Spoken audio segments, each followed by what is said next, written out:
And for the record, letting somebody think somebody they love is dead when they're not is quite cruel. You know, that sounded exactly like the last conversation I had with a girl I took to prom. I mean, seriously, as soon as we got to prom, she vanished on me. Oh, hello, my name is Fu Manchu! And you know what? It's only been about a week or so since I actually did a pre-fu review for the DamToys Gangsters Kingdom Part 3 Bartley figure. And then, last night, I find out that there's going to be another one coming out soon, and it's a side story based on the likeness of David Carradine from the Kung Fu TV series, or Kill Bill. He looks mainly like he does in Kill Bill with the gray hair and the older look, but you know what? It looks amazing. Now, as of last night, DamToys announced that the 2016 exhibition-exclusive Gangsters Kingdom figure will be called Side Story Neil. And check out this David Carradine likeness. It looks so awesome. Now, not only did they base his likeness on David Carradine, but also his outfit and style greatly reflect David Carradine as well. And his accessories include a meditation mat, a sword, and a flute. And that figure looks amazing. Now, sadly, David Carradine passed away in 2009, but I was lucky enough to have met him before. I met him at a convention. He was sitting next to Michael Jai White. Now, if you don't know, Michael Jai White, who also played Spawn, was actually in a scene from Kill Bill, but it got deleted from the actual movie. And, yeah, I assume that's why they were sitting together. But they were both super, super cool. And my wife got photos with them, and we got autographs, and I had David Carradine sign a Death Race photo, and he signed it as Frankenstein, and he was super, super cool. So I'm so glad that although he's dead, I am glad that I got to meet him at least once in my life. Now, looking at the head sculpt, it's more than obvious based on the hair color that this is an older version of David Carradine. But one of the details that I absolutely love about this head sculpt in particular are the fact that they gave him crow's feet around his eyes and the little lines on his mouth. I mean, this is obviously going to be the oldest character we have so far in our Gangsters Kingdom collection, and I love little details like that. Another detail that I love about this figure is that they actually gave him a flute. Now, I know this figure is not meant to be David Carradine himself, but that's such a nice tribute to David Carradine because he's played that flute in countless TV shows, countless movies, and in real life. And you know what? That is something that would be essential to have a really awesome David Carradine figure. Now, while we're on the subject of accessories, not only do you get that flute, the sword, its scabbard, and the meditation mat, you also get 8 hands. Now, one of the things that makes this figure really cool is, if you look carefully, we're getting sculpts for Gangsters Kingdom hands that we have not gotten before. Because he's obviously got fingers and hands there for the flute. That, you know, those are poses we've never seen before, and that is amazing. And I'm so glad to be getting some new Gangsters Kingdom hands. And as you can see, he has a tattoo on his right hand, and he's got a ring on his left hand, and that is awesome. Now, the tattoo is comprised of 3 leaves inside of a circle, and that looks pretty awesome to me. And also, it bears a striking resemblance to the symbol that's on Michonne's sword on The Walking Dead. Now, it's not exactly the same symbol, but it was the first thing I thought of when I saw that tattoo. Moving on to his outfit, it is a little plain looking because it's just a black oriental jacket with black pants and black shoes, but you know what? It does fit this character's storyline very, very well. And I absolutely love that jacket. I actually own one myself, and I love it, man. I love those little button fastener things on the front. It's so awesome indeed. Now, as I said, this figure doesn't really include a whole lot, but neither do any of the other side story figures. And you know what? I feel like it still includes just enough to make this figure awesome. So let's move on to his bio, shall we? Side story, Neil. Wrath is easy to get. Chance is hard to wait for. Neil is a British guy who earned his fame among American gangsters. He is the only white man respected by either British, Japanese, or Chinese gangs.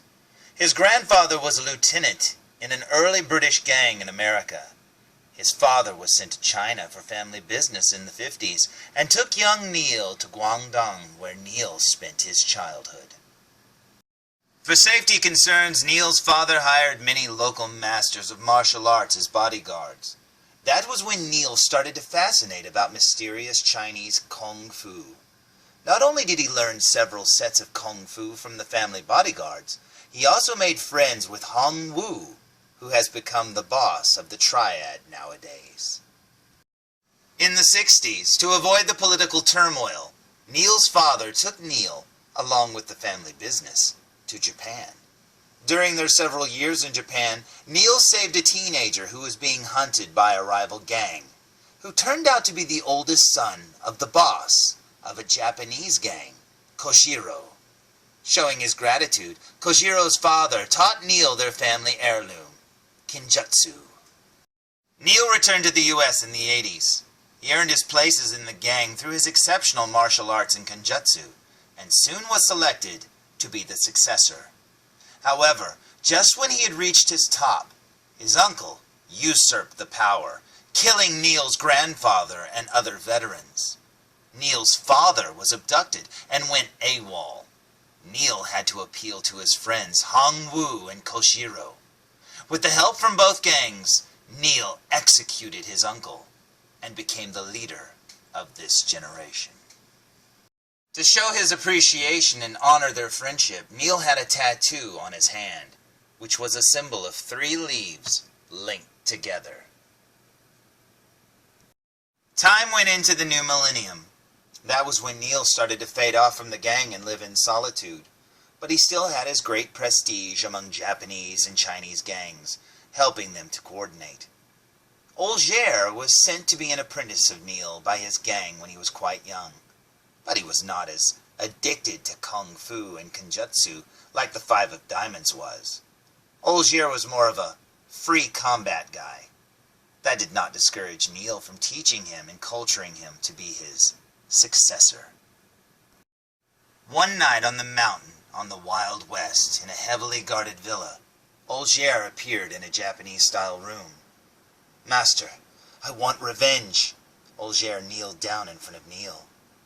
"I have 2 weapons. You can choose either one."